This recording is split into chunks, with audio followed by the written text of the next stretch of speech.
Man. I'm trying to move forward. I'm trying to move forward with this whole Justin Fields thing.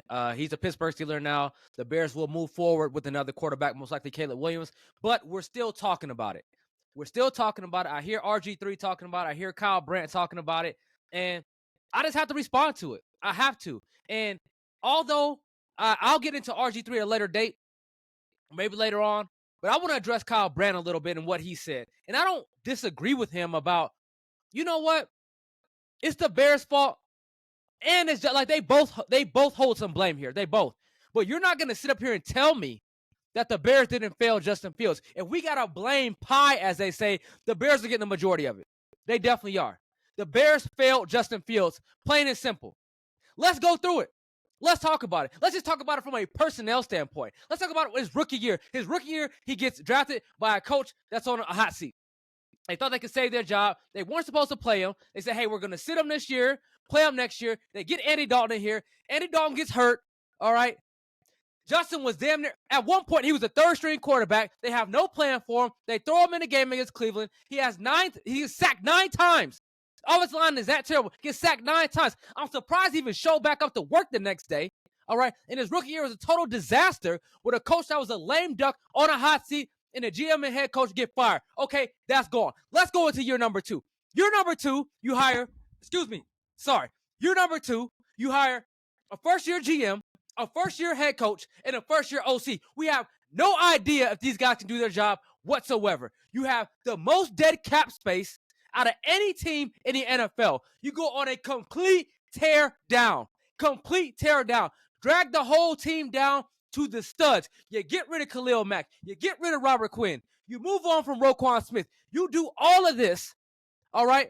You cannot get the kid any weapons. He's going out there with a Darnell Mooney. I'm not hating on Darnell Mooney. He's a pretty good player, but he's not a one. You got a Byron Pringle, an Economius St. Brown. Sorry, EQ, if I mispronounced your name. I'm pissed off. Sorry about that. Okay, I believe N'Keal Harry was over there, and they got me, you, your cousin, and your granddaddy out there trying to play football with Justin Fields. The whole team is horrible. Again, they don't have any weapons. Now we'll give Ryan Poles this. He did swing on Chase Claypool. He did try to make a trade for Chase Claypool, try to get him some help. But we all knew, listen, if Pittsburgh give up on you, and they put draft capital on Chase Claypool, so if Pittsburgh give up on you that quick, buyer beware. And for damn sure, it was buyer beware, because now Chase Claypool is going to be looking for a job in the Canadian Football League at this point in time. All right? So he has nothing to work with. The team is terrible. They're trying to tank. They're trying to tear it down. And with that being said, Justin's going off, running for his life, putting a cape on, looking like Superman, keeping his team in games they had no business being in, like against the Philadelphia Eagles and Miami Dolphins. They beat the Niners. All these things are happening with nobody around him. The kid's fighting for his life out there while still breaking single game rushing records for a quarterback. Damn near broke the single season rushing record for a quarterback, but he missed the last game of the season. And all this, and not even got into the defense yet. But let's go to year 3. So year 3, you say, okay, all right, we went through the teardown. Let's get some pieces together. All right, what were the pieces? You lost David Montgomery, so you lost your best running back. He gone, all right? So what the piece was? It wasn't piece says, it was a piece. A piece. You got DJ Moore. So with DJ Moore, what happened with DJ Moore? Well, guess what? DJ Moore had a career year. He had a career year. Justin missed 4.5 games. We'll just say 4. So he missed 4 games. So in the 12.5, or let's say 13 games that Justin played in, DJ Moore had a career year. Oh, but that has nothing to do with Justin Fields. Justin Fields sucks. He can't throw the football. But DJ Moore somehow had a career year with 13 games of this kid playing. All right? And just in case you wanted to know, DJ Moore's production dropped off almost half yardage per game when Justin didn't play. Just in case you didn't want to know. Okay? So there you go on that. Cole Kmet, again, we didn't know he was really a great receiving tight end. But guess what? He has a career year receiving, again, with Justin only playing 13 games. But you know what? That's not on Justin Fields because he sucks. He can't throw the football. He can't do this. So it doesn't really matter. All right?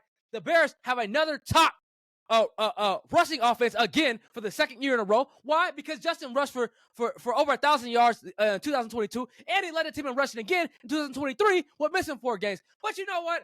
That doesn't matter because he can't play. He can't do this. He can't do anything. So they got him one piece. Okay, the offensive line they're still trying to patch together. All right, and then when you want to talk about the coach, the defense. Oh, let me get into the defense. Let me get started with that defense. So we want to talk about the wins and losses. Oh, he's 10-28. He's 10 in this. He's 10 in this. All right. Well, check this out, ladies and gentlemen. The defense The defense for the Chicago Bears was the worst defense in 2022. Gave up 27 points a game.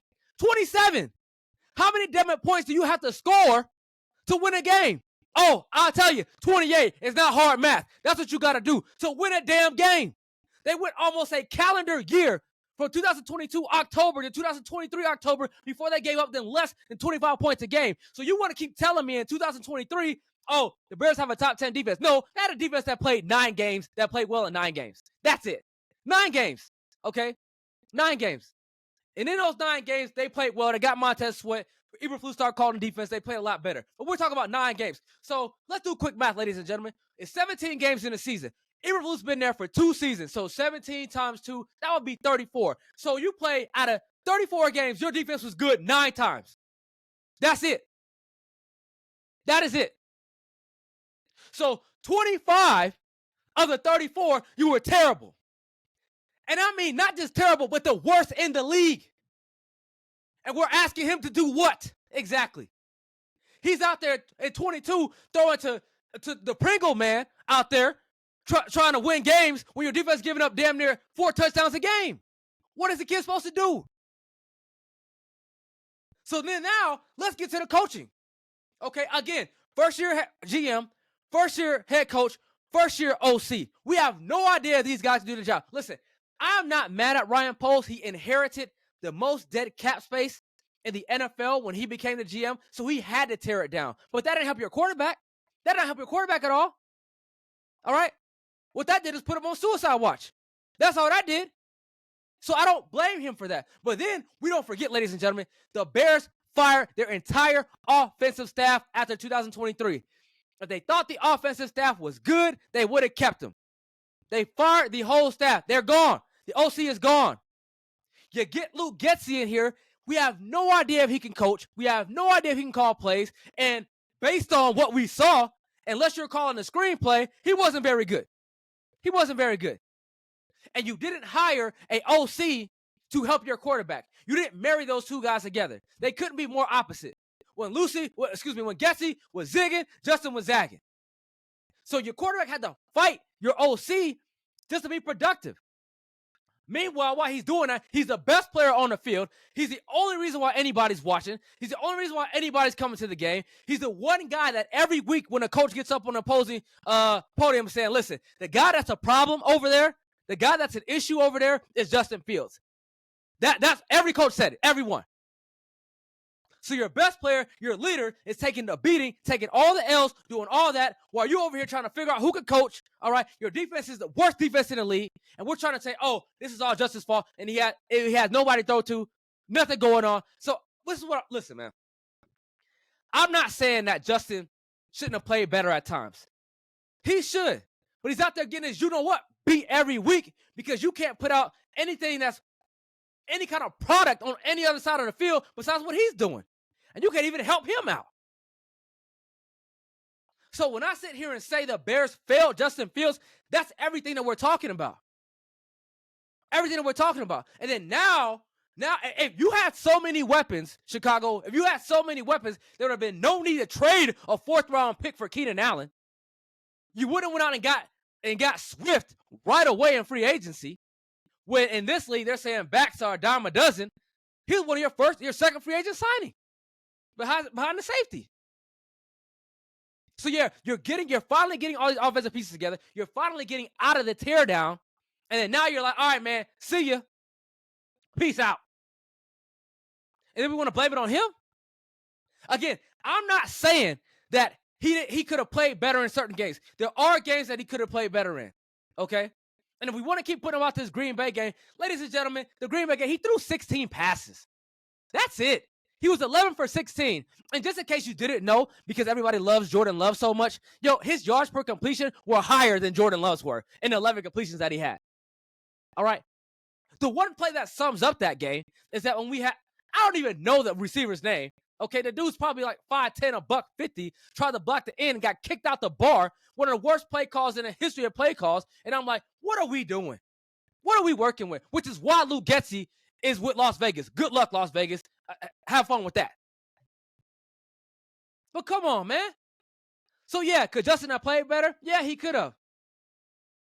due to what he was given, what did you expect him to do? Like if Caleb Williams was put in that situation, what the hell would he have done? What would he have done? What would happen? Like you tell me. If Patrick Mahomes would have been put in that situation, maybe a little bit better. How many more wins you got? Defense giving up 27 points a game. How many more? With nobody to throw to. Throw it to the Pringle man. Huh? So listen, man. Could Justin have shut the door or at least try to or had a few more better games than just a mid game? Probably. I'm not going to sit here and say that he's without any blame. But if I'm him, man, I would have went up to that podium and said, listen here. This thing is bigger than Nino Brown. It's bigger than Nino Brown. Y'all check it out while y'all trying to jump on me. The Bears failed this kid, man. The Bears failed this kid. Now, they'll move on, and they got everything set up for Caleb. Everything set up. The Sweet 16 is set up. The Quinceañera is set up. Everything is good for him. We good. Now we ready to take off. And they should. But what RG3 was saying, and that's just me handling Kyle Brandt, but what RG3 is saying is this. You remember how they did Justin Fields. They did all that to that kid, and they threw him out with the trash. And I'm not saying that Chicago, listen, as far as personnel is concerned, this is the best situation I can remember a rookie coming into for a long time. As far as personnel is concerned, as far as coaching is concerned, we have no idea. We don't know if Matt Eberflus is a great head coach or not. We don't know that. Like, that's still on his record too now. He's 10-24 too now. He's 10-24. That's his record as a head coach. His defense, again, for 25 of 34 games, was the worst defense in the league. And he's a defensive head coach. Now, Shane Waldron, listen, I'm not going to sit here and lie to you and say that I know a lot about Shane Waldron. We can keep attaching this Geno thing to him if we want to. We can if we want to. But I don't know a lot. I don't remember looking at Seattle's offense and being like, listen, man, that thing is so creative. I want to do what they doing over there. If he was that great, how come nobody wanted to retain him in Seattle? Again, I'm not saying he's bad. I don't know what he is. We'll find out. But from a coaching standpoint, I don't know what they're going to be. I have no idea. We're going to find out. Maybe he's great. Maybe Eberflus turns out to be great. But I know at 10-24, that ain't that good. That ain't good. I know that. So we'll see what happens. But to sit up here and try to jump on Justin Fields like this dude wasn't fighting for his life every damn week, and they didn't give, and they sit here and say that, and we can sit here and say this. Did the Bears give Justin Fields the best situation around him to succeed, not only from personnel, but from coaching? The answer is hell to the no. Hell no. Hell no. Which hinder his development, which is why we think he's going to be great. He has all-star potential. He has all-star talent, but do we know for sure? We don't know because he was underdeveloped and they gave him nothing. So after his first 2 years, like, okay, kid, go out there and take us to the Super Bowl right now. What? Huh? What are we talking about? And don't let me get started with the coach that reportedly had his house raided, okay? And the two coaches that got dismissed from the team from HR. Then we got a John Deere stolen from Hallis Hall. I mean, God dang. Damn. Look at all the BS that you had to deal with. So, yeah, is it both of their fault? Kinda, yeah. But there's a lot more blame that goes to the Chicago Bears in this situation than damn it, Justin Fields. I tell you that. And I hope for his sake they didn't ruin this kid's confidence and ruin this kid's career. I hope not. I don't know at this point because some guys never recover. But I hope for his sake he's too damn talented not to, because we've seen it. We've seen what that kid can do. He can do stuff that not many on this earth can do, and we've seen it. Consistently? No. But hell, this team ain't been consistent from top to bottom. Only thing they've been consistent in is losing games and not developing quarterbacks. That's it. 100 straight years of it. But you know what? Going forward, they set it up for Caleb Nice, and he should be all right. But that's it. I didn't expect to go this long. I'm done talking about this right now. I'll get back to the other stuff later on, but I had to come out and say this because I ain't even had my morning coffee yet, ladies and gentlemen. Already going off. I'll catch y'all next time. Still Broke Podcast. Y'all know what to do. Hit the like and subscribe button. Encyclopedia Black Marcus Moore. I'm out. Catch you later. Peace.